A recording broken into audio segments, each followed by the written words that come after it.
হরে কৃষ্ণ, স্বাগত বন্ধুরা নতুন আরেকটা রেসিপিতে।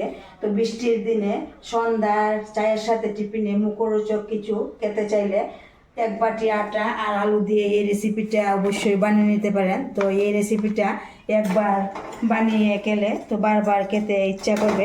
তো আমি কিভাবে এই রেসিপিটা তৈরি করলাম আপনারা অবশ্যই আমার এই পুরো ভিডিওটা দেখতে থাকেন।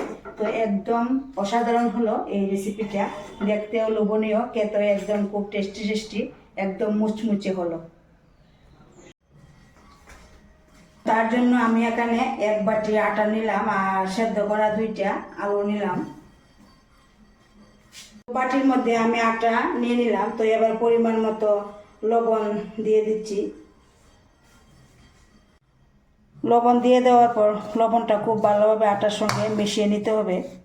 তো এবার অল্প অল্প জল দিয়ে মেখে নিতে হবে। তো এখানে আমি নর্মাল জল নিলাম, কোনো গরম জল নিলাম না। তো এইভাবে মেখে আমি একটা ডুয়ের মতো করে নিলাম। তো এটাকে এক সাইডে রেখে দিচ্ছি। এবার এই সেদ্ধ করা আলু গ্রেট করে নিতে হবে। তো এইভাবে আলুটা গ্রেট করে নিতে হবে। তো এবার দিয়ে দিতে হবে পরিমাণ মতো লবণ, অল্প পরিমাণে একটু চাট মশলা দিতে হবে, আর দিতে হবে চিলি ফ্লেক্স। তো আপনারা চাইলে এখানে কাঁচা লঙ্কা কুচিও দিতে পারেন। তো এবার হাত দিয়ে খুব ভালোভাবে মেখে নিতে হবে। তো এখানে আমি কিছু ধনেপাতা কুচিও দিয়ে দিলাম, দিয়ে খুব ভালোভাবে মেখে নিলাম। তো এটাকে এবার এক সাইডে আবার রেখে দিচ্ছি। তো এখানে আটার ডোটা আমি এইভাবে করে নিলাম। এখানে একটা বড় করে রুটি তৈরি করতে হবে। তার জন্য আমি এই কিচেন স্ল্যাবের মধ্যেই রুটিটা তৈরি করব।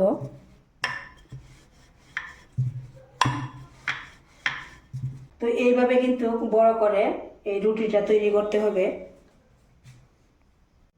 তো এবার এই আলুর পুরটা রুটির মধ্যে ছড়িয়ে দিতে হবে। তো আলুর পুরটা কিন্তু আমি সবটার মধ্যে ছড়িয়ে দিলাম। তো এবার এইভাবে গোল করে বেলে নেব। তো এইভাবে কিন্তু আমি বেলে নিলাম। এবার এই মিডল বরাবর কেটে নেব। তো কেটে নেওয়ার পর আবার এইভাবে ছোট ছোট করে লিচির মতো কেটে নিতে হবে, একটু বড় বড় করে।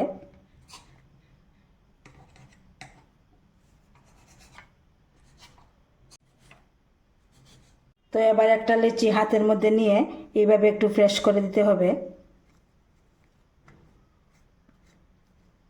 তো এইভাবে সবগুলো করে নিতে হবে। তো সবগুলো কিন্তু আমি দেখুন এইভাবে বানিয়ে নিলাম।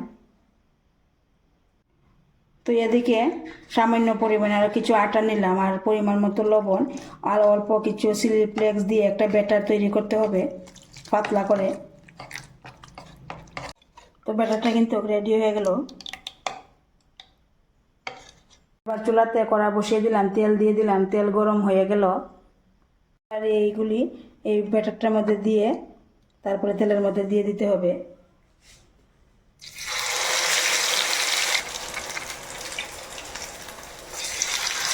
তো সবগুলো কিন্তু এইভাবেই আমি ভেজে নেব ব্যাটারটার মধ্যে দিয়ে, তারপরে তেলের মধ্যে দিয়ে দেব। দিয়ে দেওয়ার পর কিছুক্ষণ অপেক্ষা করতে হবে। আর একদম ভাজা হয়ে আসলে উল্টিয়ে পাল্টিয়ে তো নামিয়ে নিতে হবে। তো ভাজা হয়ে গেল, এবার নামিয়ে নিচ্ছি। দেখুন একদম লোভনীয় হলো।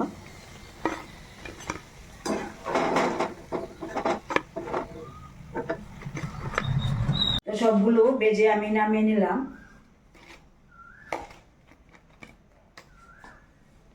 তো বন্ধুরা, আমার এই রেসিপিটা যদি ভালো লাগে অবশ্যই একটা লাইক দিবেন, শেয়ার করবেন।